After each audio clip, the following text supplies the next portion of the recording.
Hello everyone. We are a group of 3 members, Ashna, Maribel and Saira. We're here today to talk to you a little bit about French wine and we hope you enjoy this video.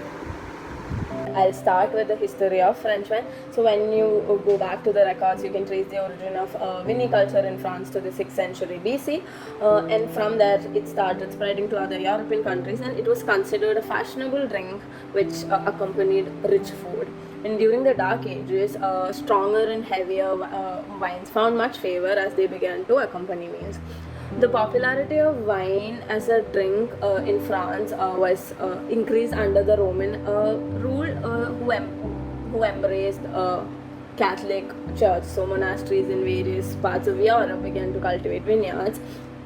For instance, the Benedictine monks of France's Champagne, Bordeaux and Burgundy regions were major producers of wine as they improved the methods of production. Many noblemen and merchants maintained well-stocked cellars as wine became a regular feature on the dining table. The culture of drinking wine gained momentum in the 16th century. Following the improvement of wine producing techniques during the 17th and the 18th century, the French wine industry blossomed and French wines were exported to other European countries like Ireland, England, Germany and many others. French wines were also exported to New World and bartered for coffee and other sought after items.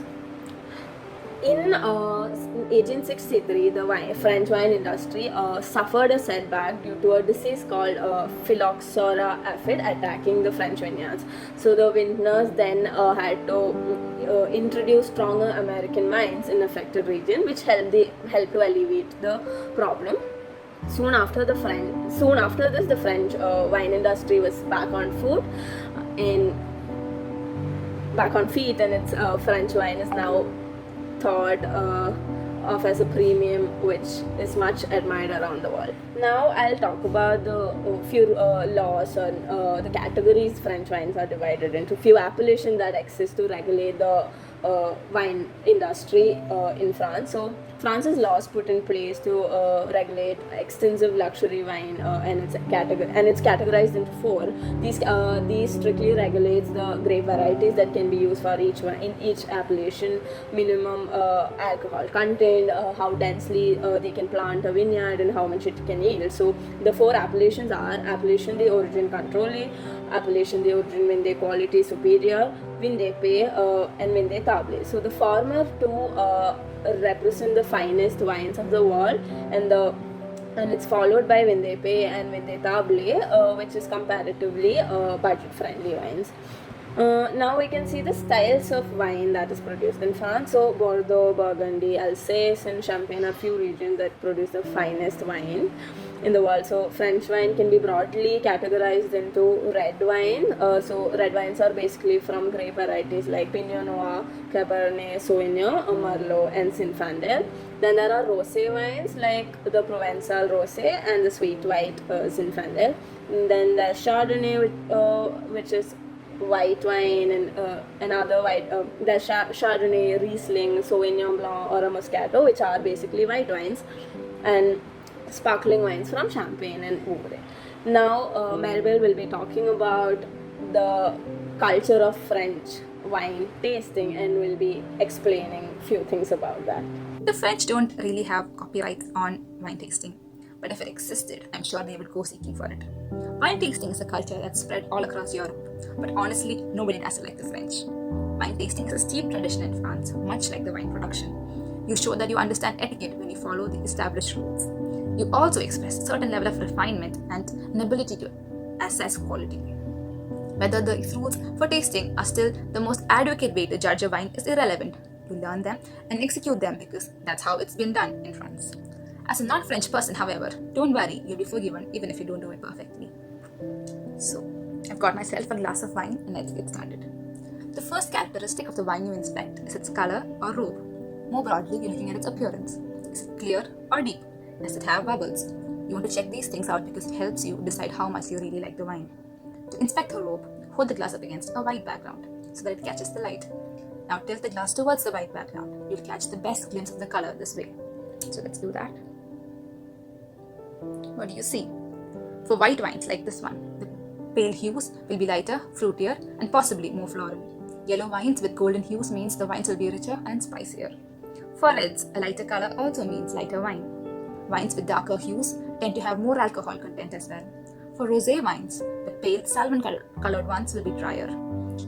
The color closer to pink hues will be sweeter and fruitier. So if you're at the dinner table, observe the color, but don't spend more than 10 seconds at this step. Has your wine passed its first inspection? If so, the next step is to smell it. The wine smell or aroma is better sampled when it's in the glass, not in the bottle. Your olfactory senses are integral in deciding if you like the wine or whether it is in fact gone to vinegar. Your nose can pick up thousands of unique scents, so sniffing your wine before tasting improves your impression. There are 2 sniffs. First, you place your nose just over the edge of your glass and then you inhale. Once you've processed the scent, you swish your wine around in your glass vigorously. When you swirl the wine around, it opens up. This will release a slightly different scent than the one you just registered. Now, you'll put your nose on the edge of the glass furthest from you. You're basically shoving your face into the glass just a little bit here. Then you inhale. What scent did you get this time? I'm getting deep aromas of berries, vanilla, wood, flowers, oak, and maybe some citrus. What do you smell? I hope it's not vinegar. Finally, you get to taste the wine. For your first taste, don't gulp down a whole mouthful. You just want enough to flow over the top of your tongue. After you take a sip, roll the wine around in your mouth. You'll get the full flavor of the wine by doing so. There are 3 phases of the taste to look out for: the attack, the evolution, and the finish. So let's taste.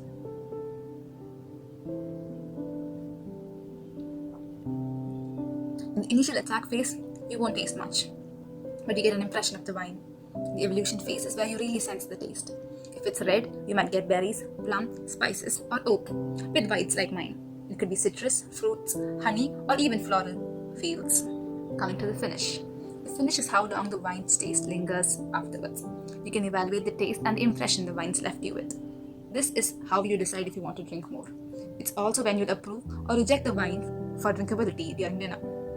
Good wine doesn't simply have one taste. It should take you on a bit of a roller coaster ride. Depending on the wine and personal preferences, the ride might be tame or more thrilling. The finish phase is where you reflect on what experience the wine has left you with. Now we are going to discuss some of the finest French wines available in the market, starting with Chateau Lafite Rothschild. The Premier Cru Classier Lafite Rothschild is made in a family-owned chateau in the Poyac appellation of Midouy in the Bordeaux region.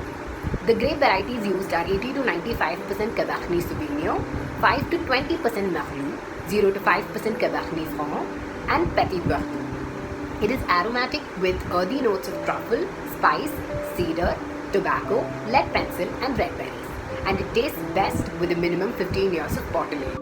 Moving on to CRISTAL by Louis Roederer. CRISTAL is the flagship cuvée of Louis Roederer, a family-run Maison de Champagne in Reims. This champagne is made from 40% Chardonnay and 60% Pinot Noir. Drink it for its silky smooth texture, fruity aromas, and a strong mineral quality with citrus notes.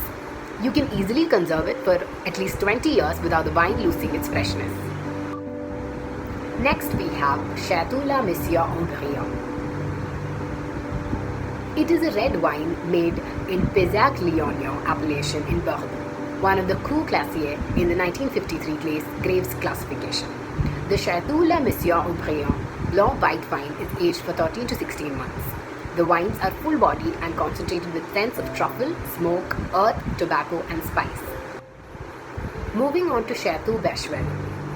The Chateau Bechevelle is a quatrième cru produced in the Saint Julien appellation in the Bordeaux region. You'll note scents of cassis, earth, spice, and tobacco in this rich, concentrated, fresh-tasting Bordeaux wine. This wine is usually better with 8 to 12 years of bottle age. Moving on to our last wine, which is Dom Perignon. It is a vintage champagne produced by Moet and Chandon, a winery and co-owner of the luxury goods firm Moet NSC Louis Vuitton. It is named after a 17th century Benedictine monk who was one of the pioneers of champagne wine. The wine is 60% Chardonnay grapes and 40% Pinot Noir. Notably, each bottle contains grapes only from a single year, and you won't find a non-vintage Dom Perignon. Thank you so much for watching. We hope you learned something new about French wine from our video. Merci.